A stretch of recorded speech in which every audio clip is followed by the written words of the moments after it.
New Halifax had become a sort of second home for Angel.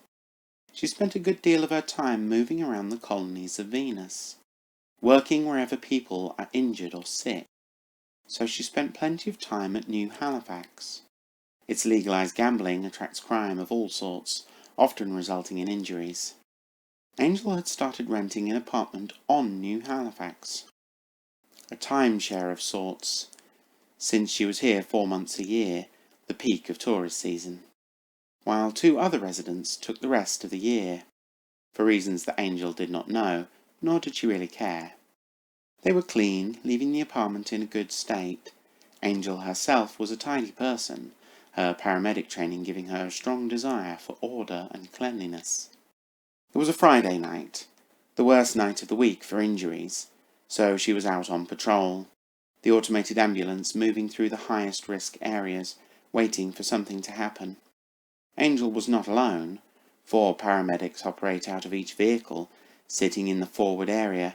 She was the only Karnath among them. The rest were all Venusian humans, a little taller than her and much less furry. Despite her differences, Angel was a good conversationalist, quickly finding common ground and striking up a conversation. They had been on duty for an hour, so conversation had gotten into deeper topics, when the ambulance went into alert mode, accelerating and gaining altitude over the streets. Screens displayed the location and details. 6 injured in a criminal attack. Most of the profiles were local people, but one name stood out. He had been a member of the UNS Council for years, but was fired a decade ago when his criminal ties were revealed. Former Councillor Sebastian was also the worst off, shot 5 times, life signs unstable. One of the problems with the classic Natura human form. They had little time to read and prepare, the journey taking 57 seconds. Soon Angel and the others were leaping from the ambulance, kits in hand. Each ran to the nearest victim, Angel racing toward the former councillor. He was expiring quickly, so she applied gel pads over the wounds, quickly stemming the flow of blood and beginning the repairs. Once they were on, she placed a neural headset on him, connecting to his mind. "Are you there, counsellor?" She was working hard to scan his body and determine how bad it was. Yes, I am here.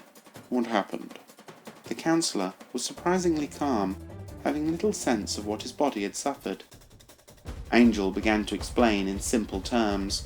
He had several punctured organs and had suffered some spinal damage, but before she could finish, he interjected. "Link me to the virtual hub." The Natura human lacks such ability, typically requiring worn devices, and his was scattered in pieces on the pavement. Not a problem for a Karnath. Angel was able to connect directly and had enough room in her head for 2 running copies of her own mind, though they shared one set of memories. Only one controlled her organic body. The other engaged in virtual interactions. Currently working on her medical degree, she wanted to become a fully licensed doctor. The counsellor certainly has the right to access the hub, so Angel opened a bridge while working on his injuries. She had barely stabilized him when he began to upload his mind to the virtual hub, abandoning his body. Angel moved quickly, uploading a drone AI to stabilize the body's rhythms. He may have left the body, but it could still be saved. He would probably like it back. So she worked hard to repair organs and spine. The damage was bad, and he would need some physiotherapy, but with effort, the body would recover completely. After 25 minutes of work, the body was stable and recovering, the vertebra repaired. She moved the body to the ambulance, where 2 other patients had been moved. The rest had been treated and were fine now. The ambulance sped its way to the hospital, where all 3 patients were dropped off for recovery. The rest of the evening was less exciting, with 3 other stops. None were shot or felt the need to abandon their body. It was much as she had come to expect from a Friday night here, ending back at the hospital to check up on her patients for the night. The night had furnished her with 3 patients, the counsellor, a Venusian human, and a Karnath. After checking in on her Karnath and Venusian human patients, she released them. The hospital had resolved any remaining injuries. The counsellor's body was still here, now fully healed, so she sent a message to the former counsellor's PR agent, informing them that the body was ready to collect, before heading home for a night of classic 24th century movies and eventually bed.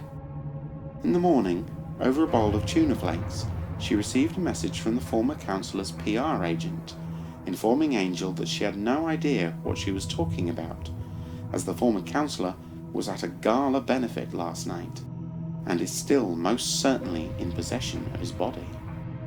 Heading directly for the hospital, Angel began a series of checks on the body. It was definitely 51 years old and matched the counsellor's DNA, even showing the signs of his childhood injuries.